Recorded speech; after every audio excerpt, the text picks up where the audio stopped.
What's going on, everybody? Red on Dave here, bringing you a very special Dead on Dave Not So Live. I got a lot I want to get to. We're going to talk about Myles Garrett and the latest developments with that whole smashing another player with a helmet fiasco. We're going to talk about the MLB cheating scandal that took another further development this week. But the biggest part of this show today is going to be the NXT TakeOver Portland predictions. And we're going to get into all of that right now.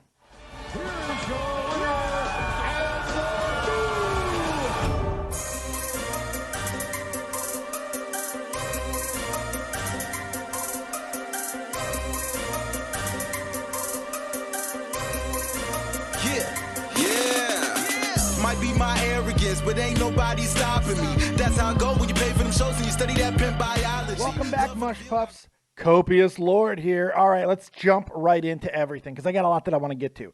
First off, big news out of the NFL. Well, sort of big news. Myles Garrett, the NFL football player who bashed in Mason Rudolph's head with his own helmet during a game last year, has been taken off the indefinite suspension list, which means he will start the season playing, which also means effectively his ban was for 6 games. Now, this has brought a lot of conflict and a lot of back and forth banter over whether it was enough and all these things. What did not help the discussion is the fact that Myles Garrett has doubled down on the belief that he thinks he heard Mason Rudolph call him the N-word. Now, let's break this down for a few things for logic and if it changes anything and all of that. Let's start with the situation at hand. In case you forgot, during a game between the Pittsburgh Steelers and the Cleveland Browns, which the Browns were winning handedly, the last play of the game saw Myles Garrett sack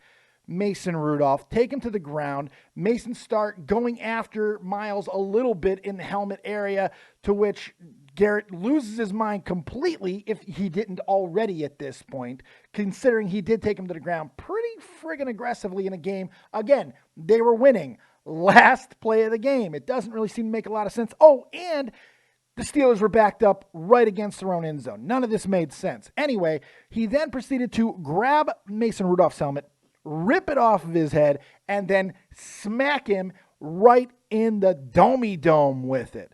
Now, I felt he should have been suspended for at least an entire season, if not longer. This is a criminal thing that happened. This is not just athletes being athletes. I look at this as the same thing that we saw, I believe that it was down in South America a few years back, where this gigantic 7-foot-something player just absolutely waylays, I believe, a ref, or maybe it was a player. I mean, he sucker punch, cold cocked this guy and knocked him out. I believe criminal charges were pressed in that instance. I think later dropped, but still pressed at the time. And I believe this is very similar to that. Now, it took a couple of days after when he was interviewed by the NFL. Apparently, he said in that interview that Mason Rudolph called him the N-word, but also said he didn't want it to get out.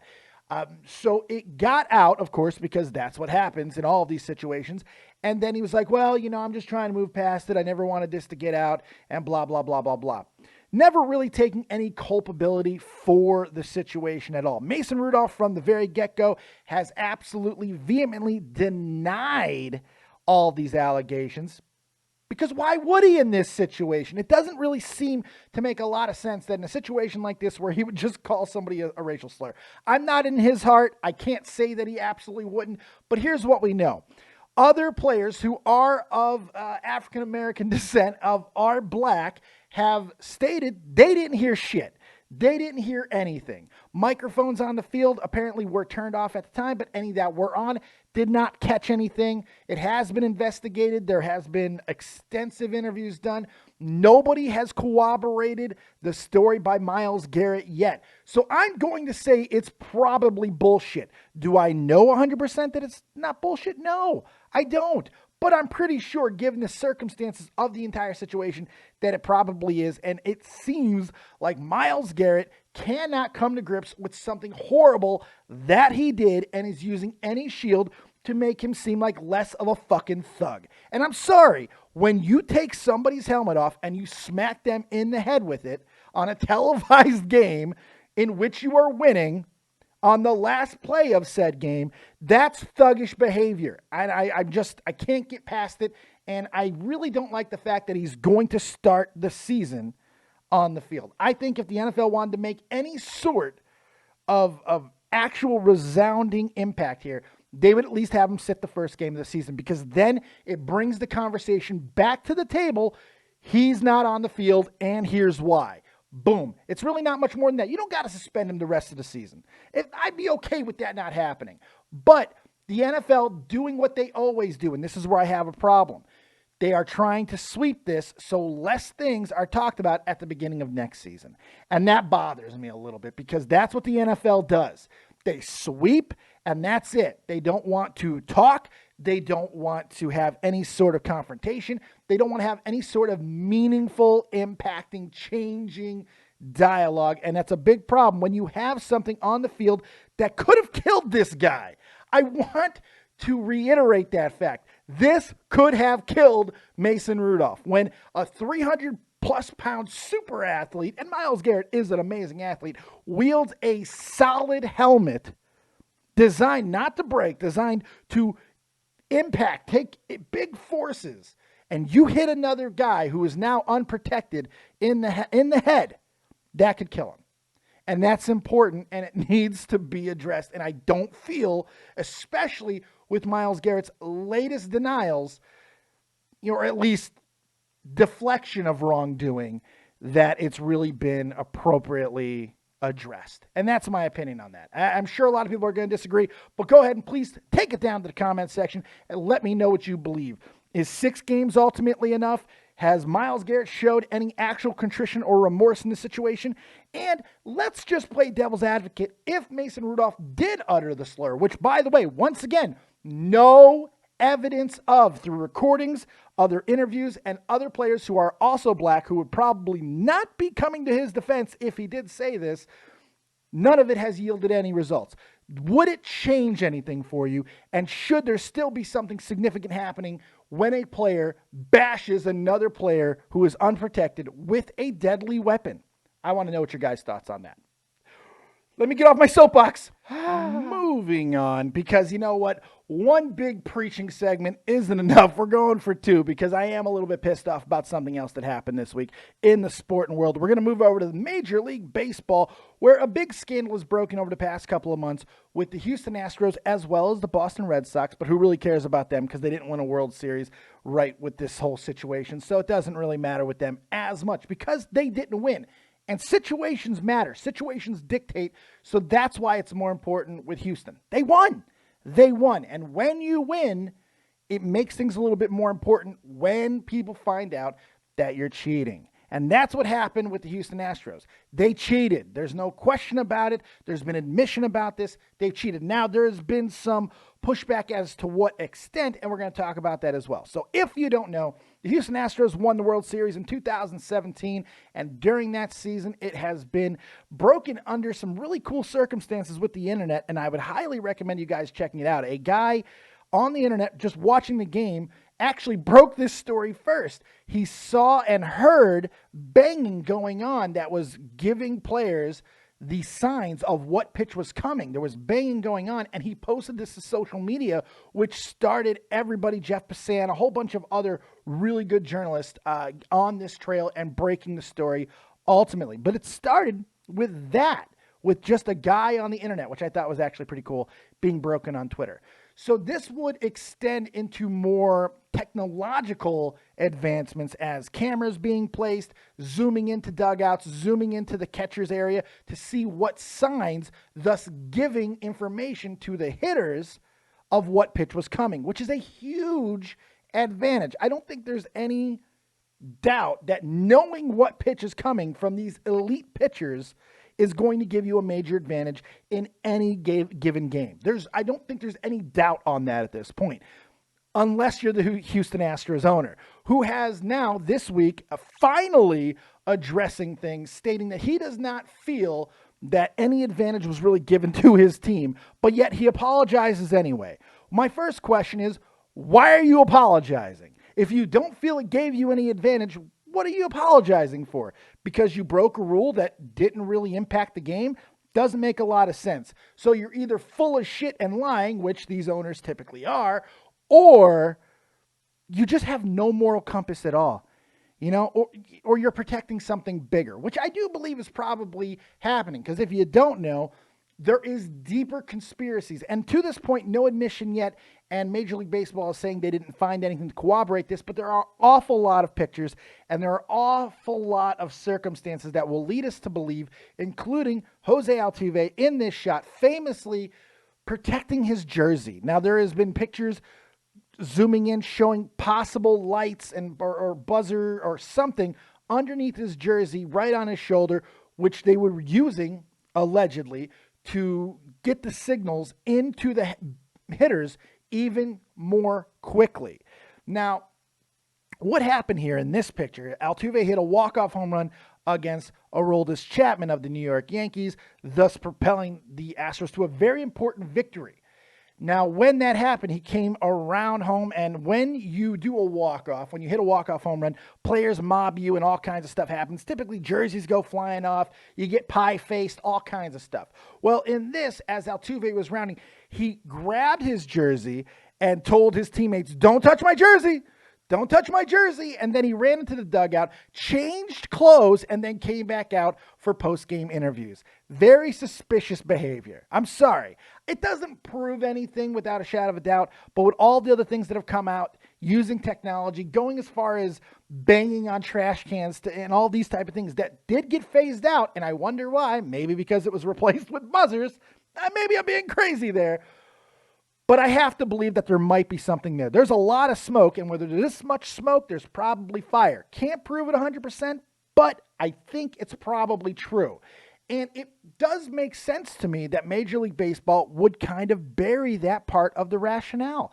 They wouldn't want that coming out. It makes the game look incredibly bad, and it would make it almost impossible for them to not take away the ring, the trophy, the championship title that the Houston Astros won, which a lot of players are starting to really get behind. A lot of people are starting. Why do they still have this trophy? There are players that are trying to sue Major League Baseball now because there are at times during the course of the season that they got shelled and then ultimately sent down to the minors, not getting back up to the majors. This is starting to become a bigger story, which I think it's going to become even bigger. Now, I have seen some sports writers, some journalists, and some other people say, well, what are you talking about? You can't even think about taking away a championship, or you can't really do too much in this situation, considering the fact that Alex Rodriguez won titles while he was cheating. He was, juicing. Same thing with Barry Bonds. Allegedly, same thing with Roger Clemens and other people. So why aren't we taking away titles from those teams? Well, here's the difference. And I think there is, once again, it comes back down to circumstances. I believe there is a major difference between one player or even two players or maybe even three players on a team of 20 some odd people that are using illegal substances, by the way, most of which during a time where more players were using that substance, so it was kind of more competitively balanced anyway. But that's another argument for another day, and I will admit a rather weak one, but still worth noting. I think there's a difference between that and because when you juice, you do have an advantage. You're stronger, but it doesn't always affect every aspect of the game, and it doesn't affect any given play. You might be able to hit a little bit longer, but you still got to guess what that pitcher's going to throw. You still got to be able to track the ball as it's coming to you when you're fielding. You still have to do those things. There's a difference between that and a coordinated effort using technology, cameras, signs from players, and all of these things on the field, giving every batter a distinct advantage over a pitcher on every pitch. That's a different scenario. It's game altering. It's season altering. And I don't see how you could see it any other way. To me, it's clear, it's cut and dry. This is not the same thing, and it's a bigger deal. And I hate that it's become such a big deal, but I think it's going to go even further. Now, if it comes out that 90% of Major League Baseball teams did this during this season or that season, you know what? I'll shut up. I'll shut up because I'll use the exact same thing that we used with the steroids earlier because the competitive balance, but I don't think it's going to be the case. I think it's going to be a couple teams, And I also want to note, sign stealing is nothing new in baseball. It has happened for years and years and years, but it's on the field stuff. A guy gets on second base, which is situational. It's not every single play. A guy gets on second base, able to look into the catcher. He gives his batter a little bit of a heads up of what's coming. That's a little bit different. Maybe he can't see from that distance. Maybe, there's a lot of different things that factor in that I think just make this situation so much more unique than anything else that we've seen so far. And I don't like the way that the Houston Astros players have handled this.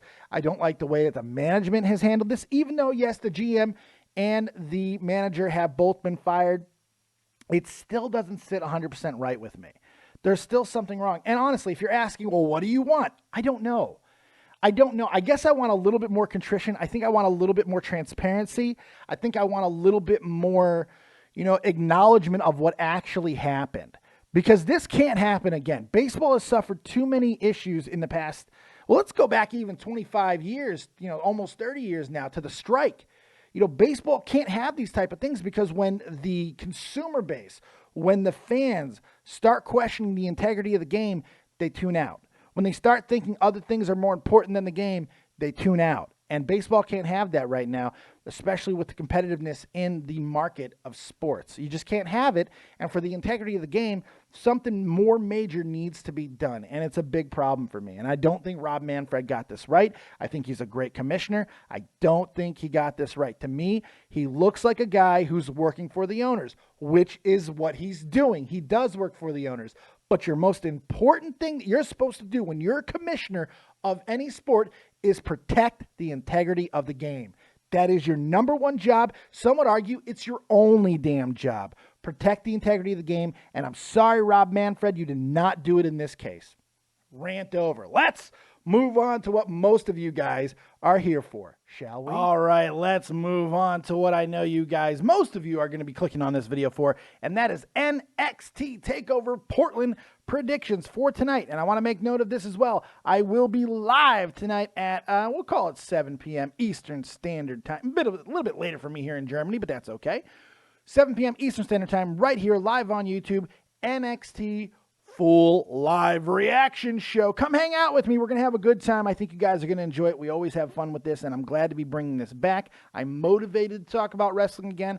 I'm feeling really confident about talking wrestling again, and I'm excited to do it with you guys in a live open format like we've been doing on Twitch for the past few months, and hopefully you're going to be joining me here tonight on YouTube for that. All right, plug over. NXT TakeOver Portland's got a chance to be transformative tonight. It does. And it seems to always be the case, especially when you look at the match cards. But man, does this card look awesome tonight. And different. Not a lot. We got one real spectacle match between bigger, larger-than-life guys. And the rest of the card is by smaller, catch-as-catch-can, tough as nails, more independent wrestling guys. And I think it's going to be interesting to see how the wrestling world reacts to it, especially considering tonight could be a huge step to WrestleMania and what we're going to see out of NXT going to the grandest stage of them all, which I think is going to be a very important show for WWE, not only NXT. It's going to be very important for both of them, but this year's WrestleMania feels like it has a little bit of extra importance because of the rise of AEW and things of that nature. So let's get right into the card and give you my predicciones. We're going to start right at the bottom. If you can call this match an opener or the bottom of anything. I'm not even sure what it's going to be opening with, but we're going to find out. But let's start with this. Finn Balor and Johnny Gargano. Sploosh. Major sploosh. Holy hell. These two have really come a long way in a very short period of time. Gargano has gone through ups and downs, ebbs and flows over his time in NXT, but has stayed mainly an NXT guy who has changed a lot of his demeanor, but never what he does in the ring. He's back to being a face, but he's a little bit more of an edgy face, and it's kind of cool to see because night in, night out, man, you're hard-pressed to find anybody else in the world who's going to give you better performances than Johnny Gargano. Gargano has, in a lot of ways, become the new Shawn Michaels. Impossible of having a bad match. Same thing with like a Ricky the Dragon Steamboat. That's what I see out of Gargano. And he's taken on Finn Balor, who has returned back to NXT after what most would call probably a maligned stint at WWE over there at the main roster on Raw, and I think SmackDown too, maybe a little bit, mostly Raw. The guy just didn't get off the ground. I mean, it looked like he was going to get a major push, and then he got hurt right when he won the title. It was unfortunate, and honestly, it doesn't really seem like his career recovered after that. Maybe Vince lost confidence in him. Who knows? I'm not 100% sure of what happened, but he just was not used the way a lot of people would think that he was, especially for the reactions that he would garner, especially because of the merch sales that he was pushing, all these things. People love Finn Balor. They love this guy. He is a man of the people. Whether he is a face or a heel, people love him. Now, I personally prefer Finn as a heel. I love his heel work, and I honestly think what he's done in NXT since returning and becoming this ultra heel that he has, this vicious, mean, pit bull version of himself, I think it's better than what we even got out of the Bullet Club era of Finn Balor.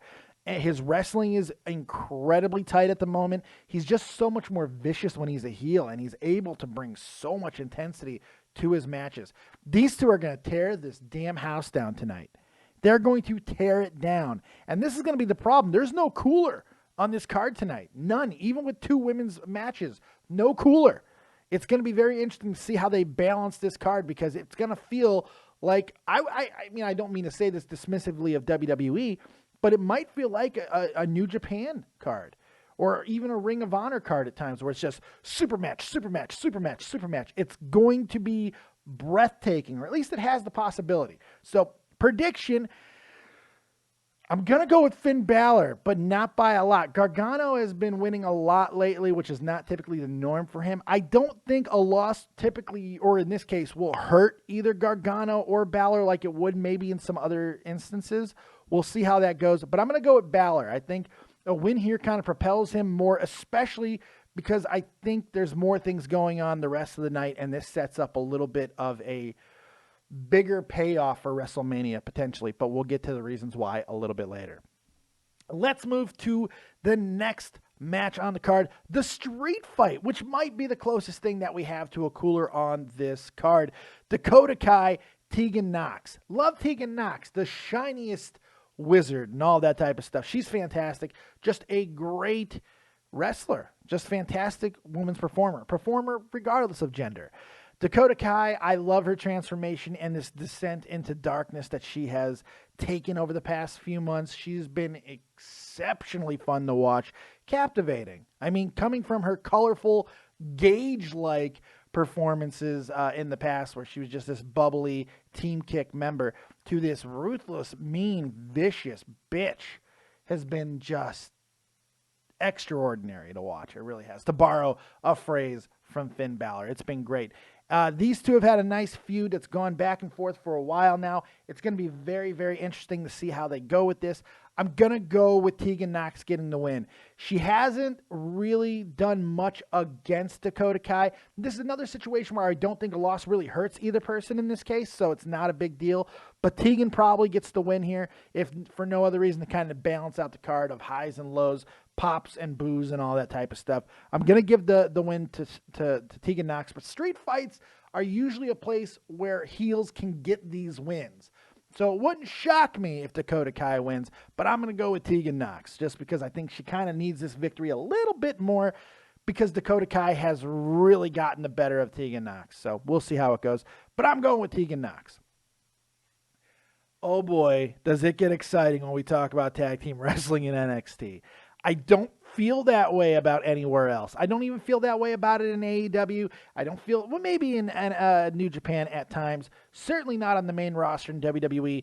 Tag team wrestling in NXT has become, arguably one of the biggest draws that they have. And holy shit, they are going to go off tonight. We got the NXT Tag Team Championship being defended by Kyle O'Reilly and Bobby Fish of the Undisputed Era, taking on the Dusty Cup winners this year, Pete Dunne and Matt Riddle. I'm not calling them the Bros nothing. I'm not doing it.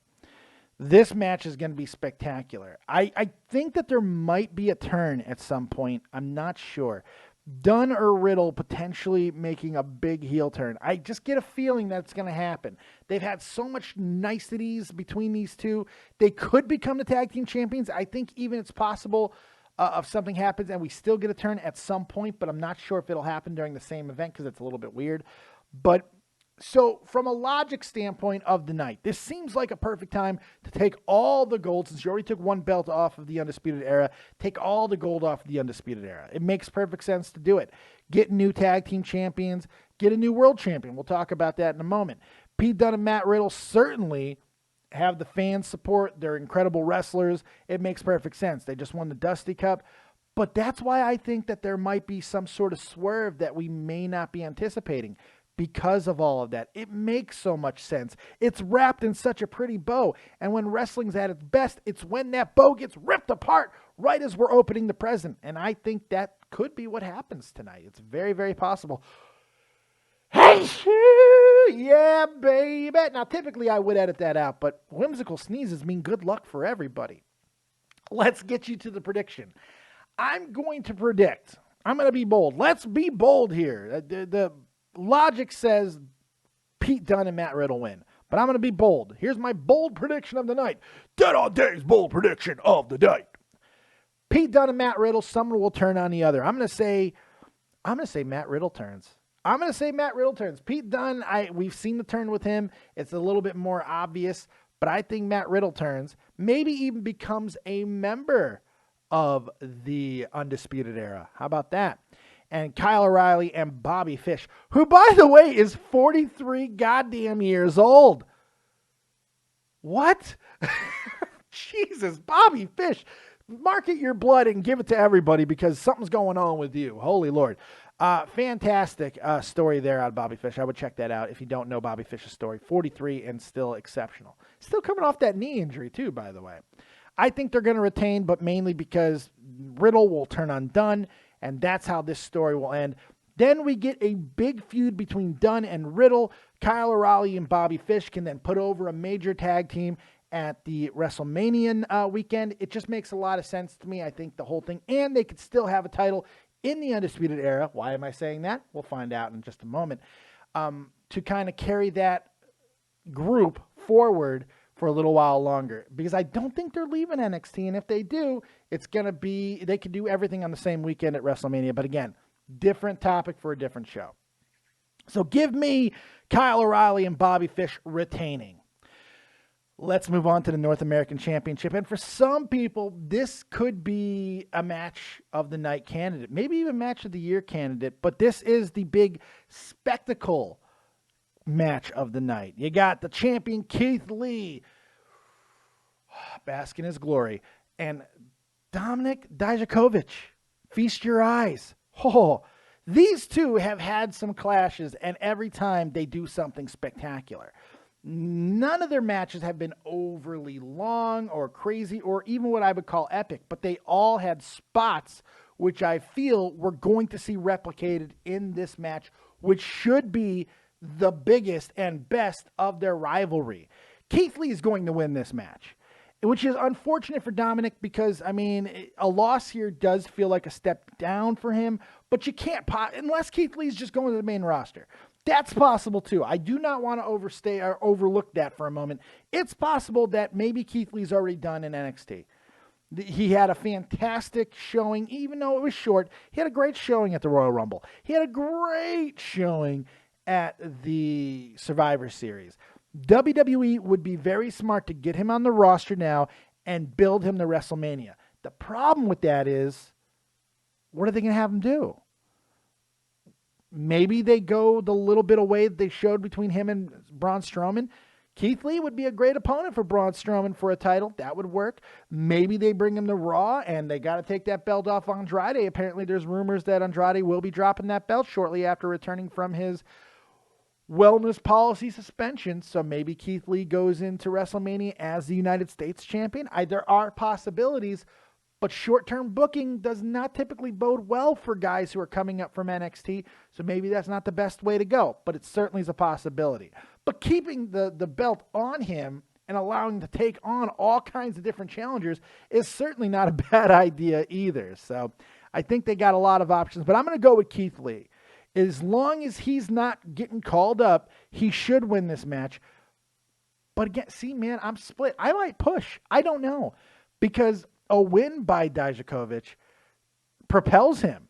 Him beating Keith Lee, yeah, it does kind of take away a little bit of the mystery of Keith Lee. But at the same time, my God, does this really propel Dijakovic as a major star in NXT. But it's a quick hop, jump, and title switch from old Roddy, which is a little bit of an issue because we don't like to play hot potato with belts very often. But if there was ever a time to do it, it might be now. So I'm going to push. I really don't know. My heart says Keith Lee, but the more I kind of logic myself, Dominic makes sense to me. Maybe a little bit more sense because you can move Keith Lee up. I don't know. We'll see. Tell me what you think about that match in particular. That's the one I'm having the most problems with. Women's Championship match time. NXT Women's Championship match. I got a feeling this is going to be earlier in the night. And the reason why I think that, and I said earlier, there's not really a cooler match. This might be the match that they decide to be a cooler, which is unfortunate to Bianca Belair. I'm predicting something happening 5 to 7, maybe 8 to 9 minutes.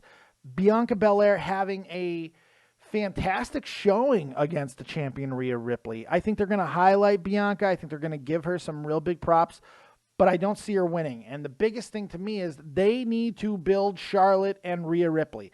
That's the route they're going. They're going to have to do this. And the way to do that is either have Charlotte get involved or after the match, you have Charlotte run in. Either way, the match itself could be a cooler with the spot, the after pop, and all of that happens between Rhea Ripley and Charlotte. Charlotte's return to NXT and all of that being the bigger highlights. So I could see this being a pseudo cooler in essence as far as the match goes, but the moment's going to be important because they're probably going to use this to have Charlotte return to the building, have everything happen, her and Ripley have whatever they're going to do. That's very logical to me. The one thing I don't see happening is Bianca Belair winning the championship. Unless they're going to play some sort of hot potato mind games with Charlotte getting involved, costing Rhea Ripley getting the championship back, and then building to a bigger match between her and Charlotte. I really don't think that's necessary. I really don't. I personally don't like this all that much. And I've made this kind of known before. I don't like the idea of Charlotte going back down to NXT to take on Ripley. Not that I don't think Ripley is amazing. I do. She's one of my favorite women's wrestlers. She's one of my favorite wrestlers, period. She's great. But if you're going to do this match, if you're going to have Charlotte, a 9-time WWE champion, come back home to NXT, why not have her take on Shayna Baszler? Shayna Baszler holds that title for almost 2 goddamn years if she continues to hold the title. Then you have 2 alpha women in a huge match for the NXT championship, and it makes a little bit more sense for Charlotte to come back. And then it gives you even more opportunity at WrestleMania for Ronda Rousey to return, all these type of things. It sets up so much more. And I think WWE NXT missed a big opportunity here because you could have had Ripley go up to the main roster. Ripley could have been Becky Lynch's opponent. Ripley could have won the damn Royal Rumble. Ripley wins the Royal Rumble, takes on Becky Lynch at WrestleMania. So then you got Rhea Ripley, Becky Lynch for the Raw Championship. Then you got Bayley and Sasha, which I think most of us is going to assume is going to happen. And if not, there's a big injustice there. Bayley and Sasha, because we need something to happen with the SmackDown title. Good Lord. For WrestleMania. And then you have Charlotte returning home because she's got nowhere to go. She's a little bit downtrodden, so it makes sense for her to go back. I'm a 9-time champion, but sometimes you need a new challenge and you got to go back to where you began. It's a beautiful built-in story. She does that, takes on Baszler, and all 3 matches are super important. I think because they didn't do that, it takes a little bit away from this match, but still should be very good. And I think it's kind of telling that this is about Bianca Belair and Rhea Ripley, but we haven't talked much about that match, have we? Because I don't think really anyone cares. And it's not anyone's fault.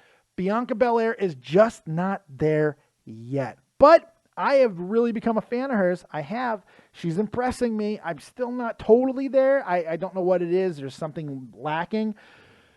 But she's incredible. And she's an amazing athlete. And this should be a good match, but I don't see it going 10 minutes. I see it going somewhere short of that, probably around 8, in a cooler-like setting. If you see it early on in the card, match 2, match 3, more than likely that's what's happening. All right. Now we've arrived to the NXT Championship. Adam Cole, baby, once again defending his NXT Championship against Tommaso Ciampa, who is coming back to bring Goldie home in one of the best stories that NXT has ever done. Not necessarily Ciampa and Cole, but Ciampa and his never-ending love affair with Goldie. I don't think I've ever seen a guy more committed to his character than Tommaso Ciampa. Ever. Ever. I'm talking kayfabe stuff as well. I'm talking kayfabe days. The way Ciampa commits to his character, to his role, to his obsession is incredible.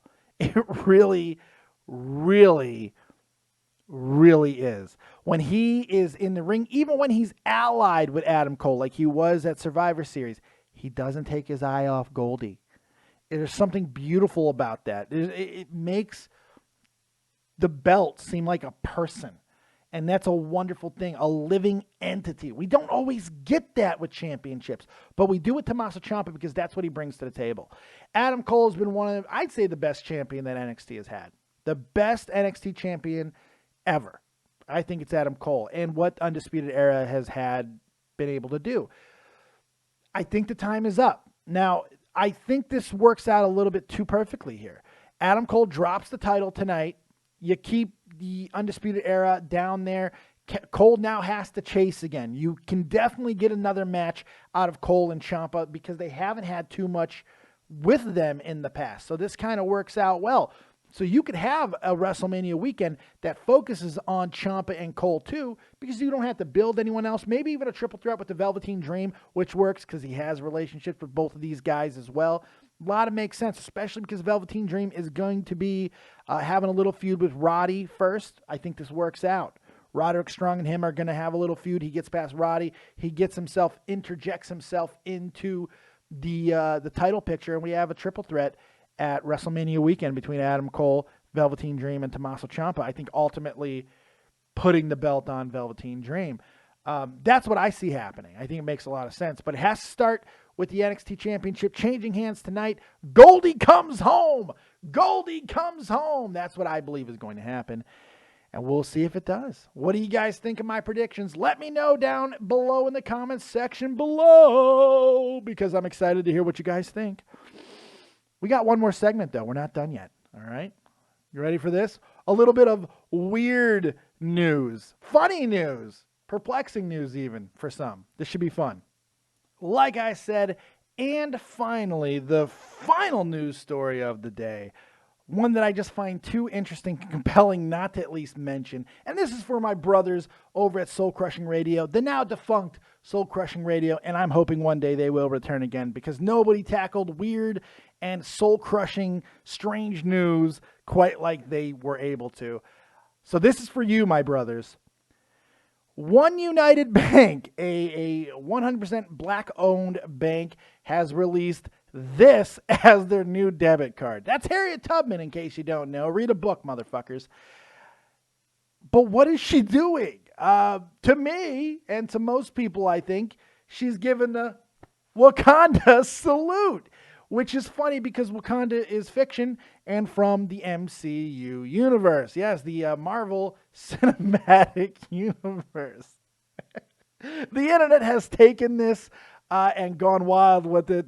Thank you, Twitter. Thank you, Reddit, for all the wonderful memes that we've gotten. Now, the bank has said, they've officially stated that this is just Harriet Tubman using the sign language sign for love, because black love is important too. That's actually what they said, which is funny, but I didn't look into this myself, but now that I'm talking about it, I kind of want to know how far back sign language goes, what signs were invented. I'm sure this was already invented by that time to mean love, but what if it didn't? Because that would make it even funnier. And I'm looking for as much humor as humanly possible in this story, because goddamn.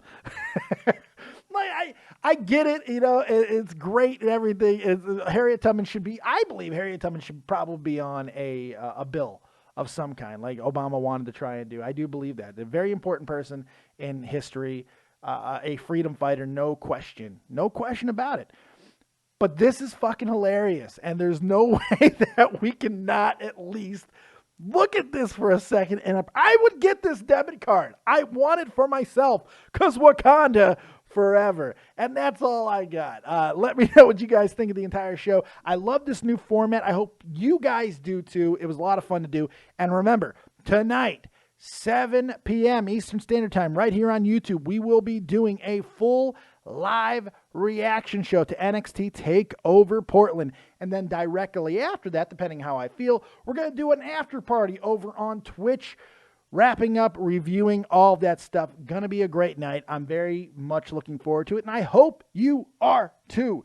Keep it copious, mush puffs, and remember, as always, if you don't have talent, have talented friends. We'll see you tonight. Peace and Wakanda forever. Bye.